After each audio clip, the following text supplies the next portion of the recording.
I'm going to really quickly demonstrate the new transducer here, both dynamic and feedback enabled.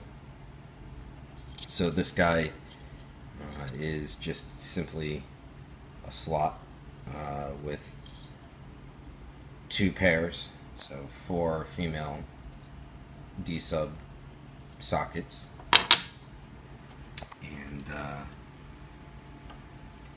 I can grab this guy. This is one of the new transducers, dynamic, so I'm just going to drive it. But what's really cool, first of all, there's no magnets in the body here. The only magnet that exists is inside of the transducer, and that weighs about 1 gram. And so what I do here is I've got this little element which is acting like a microphone. I've got cool it up, and I'm monitoring, so you can see me tapping on it. Right. We got that guy there, and so I'm going to start some white noise playback.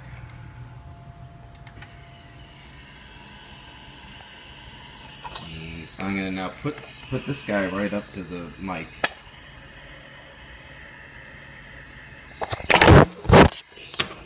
Drop the phone.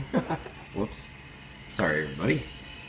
Okay, that sounds pretty good, I'm sure. It sounds good on the phone. You know, I can also put this up to the actual push rod.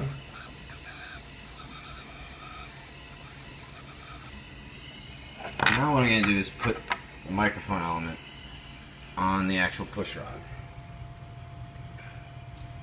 And I don't know if you're seeing that, but that is very flat response. I mean, I'm pushing. I'm actually applying pressure.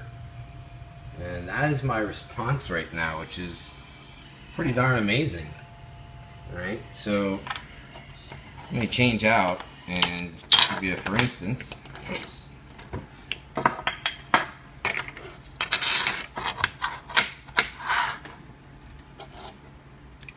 This one, same new design, but much heavier springs, and you're going to notice a distinct difference in the response.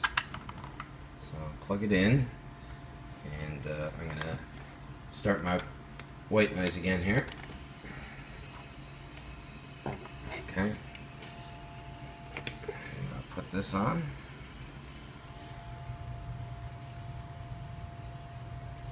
And you can see that it's got a pretty severe dip. Not only, you know, there's actually a couple dips. So it's got a nice response in the high end, but it really dips down twice. And then there's the resonant frequency. So, you know, the tension of springs really does have a great effect on the response plot across the audible range. So this one's great. That's for a dynamic transducer.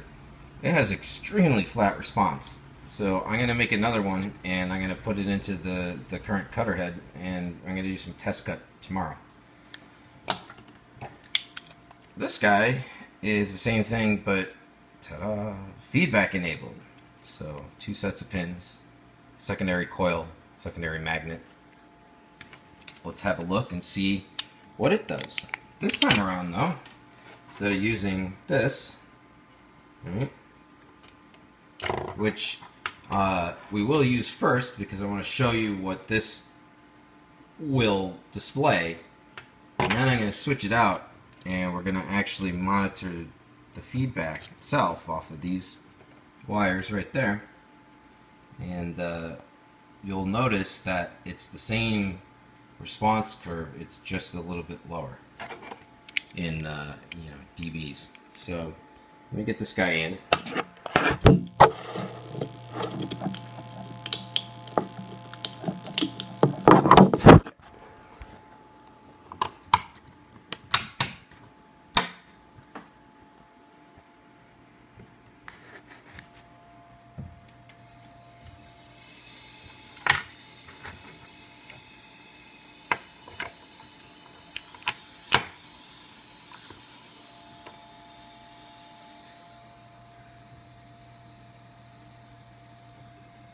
Okay?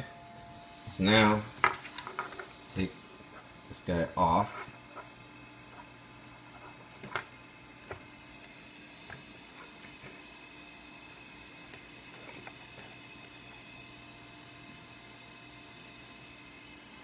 Connect it onto the actual feedback, right? Coming from here.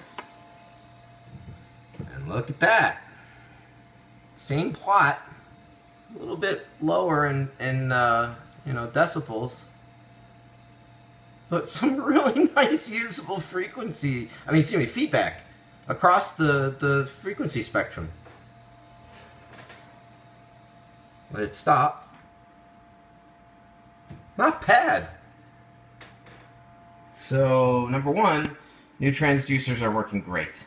Number two, I've dramatically reduced the overall weight of the actual moving parts. A lot of what you're seeing in my hand is just conveyance, the conduit, the container. Alright. And number three, I've actually implemented feedback in a way that seems to be functional.